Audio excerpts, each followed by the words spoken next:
In this video, we're going to explore solving quadratic equations by a process called completing the square. Here's our goal in completing the square. We want to be able to write one side of the equation so that it is a perfect square trinomial.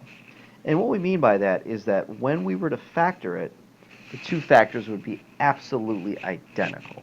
So we might have something like x minus 1 times x minus 1. That's x minus 1 squared, a perfect square. We might have something like x plus 2.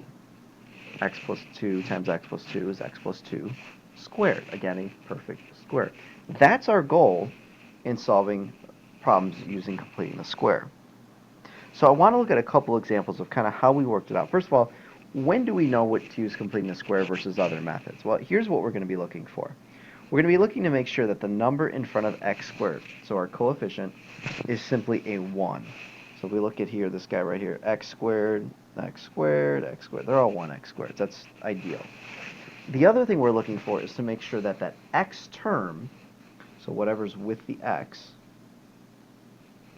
is an even number. And if that's the case, we're in good shape. We can use completing the square. So here's some examples that we've kind of worked out already. So in number 3, we've got x squared minus 6x equals 4. First thing I want to make sure of is that if I have any other kind of numbers floating by themselves, they're not coefficients, I want to move them over to the other side. And that's already taken care of for us because that 4 is over there. What I'm looking for is to have a duplicate factor.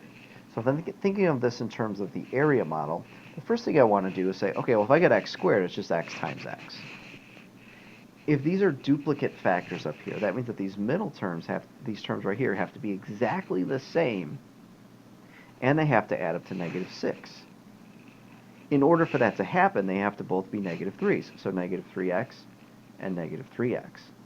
Using the structure of the area model, if this is an x and this is a negative 3x, then this has to be a negative 3. Same reasoning over here, this has to be a negative 3. So then in that lower right box, negative 3 times negative 3 would be 9. That number, the 9, will complete the square. But we're not done because we have to solve it. But before we solve it, we need to get to a place where we can factor. And in order to do that, we have to add that 9 into the left-hand side. But if I do something to the left, I also have to do it to the right. I got to keep that balance. So that 9 has to also be added to the 4. What that gives me is this line right here, x squared minus 6x plus 9 equals 13. Then I can factor. So if I notice up here, it's x minus 3 times x minus 3. That's simply x minus 3 squared. And there, we're getting to a point where we've completed the square. We're not solving it yet, but we'll get there. There's another alternative way, which seems to me like random steps, but it has to do with the fact that the area model works this way. That if I want them to be the factors to be the same and they add up to negative 6, I want to find half of that. So negative 3 divided by 2. To get that number in the lower right, I basically took that number and multiplied by itself, giving me 9. So the alternative way is divide that b term by 2, square it, and that tells you what c is supposed to equal. Also, though, the cool part on this is once you have that number right there, it tells you the factor. It's already there. Alternatively, if we have a question like number 7, well, here's the thing, that 6 has got to go. We don't like where it's at. It's got to move over to the right-hand side so we can go with the process of completing the square.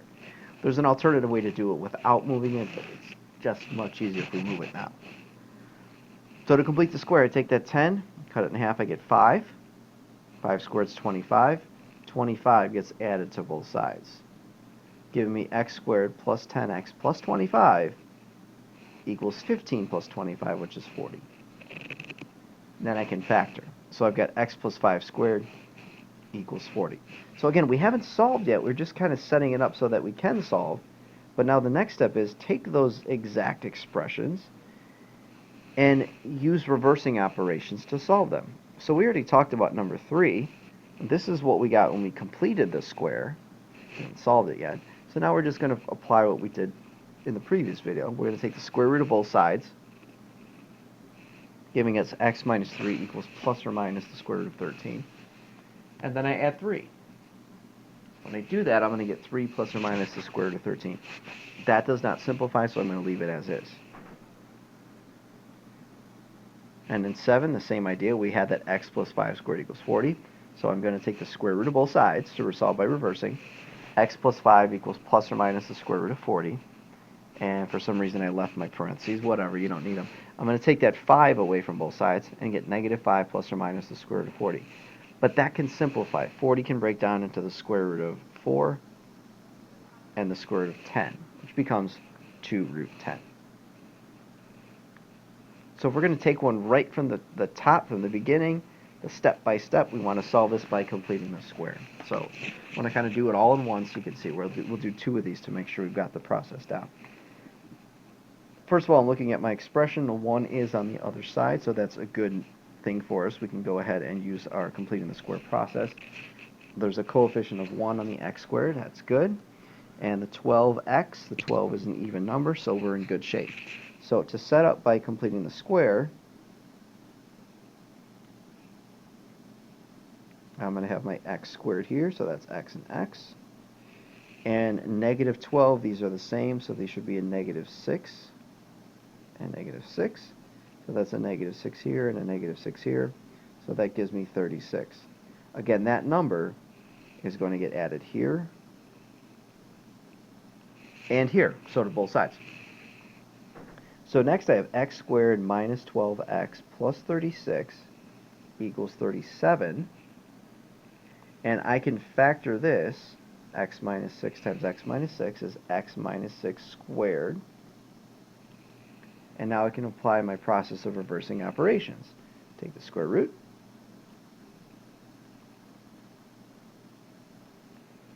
And add 6.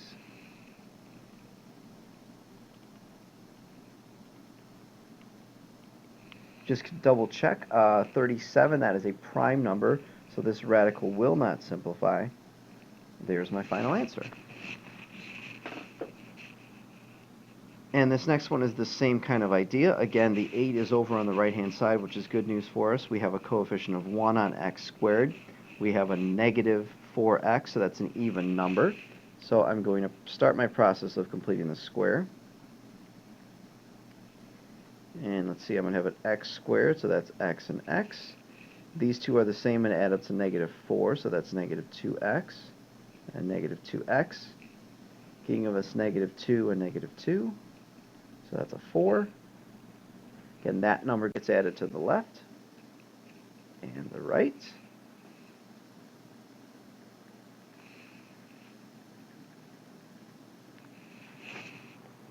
We'll then factor. So I've already got my factor set up, x minus 2 and x minus 2. So let's see. Let's factor it. Reverse operations, so take the square root. Plus or minus. Don't forget that plus or minus. That's going to be huge that we don't forget that. Then we're going to add our 2.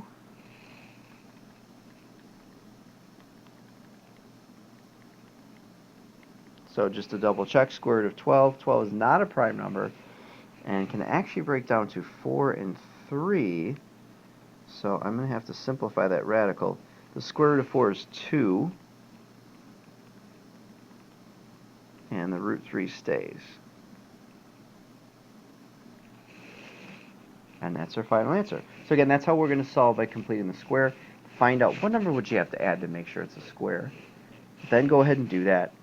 Factor it, and then solve using reversing operations like we did in the previous video.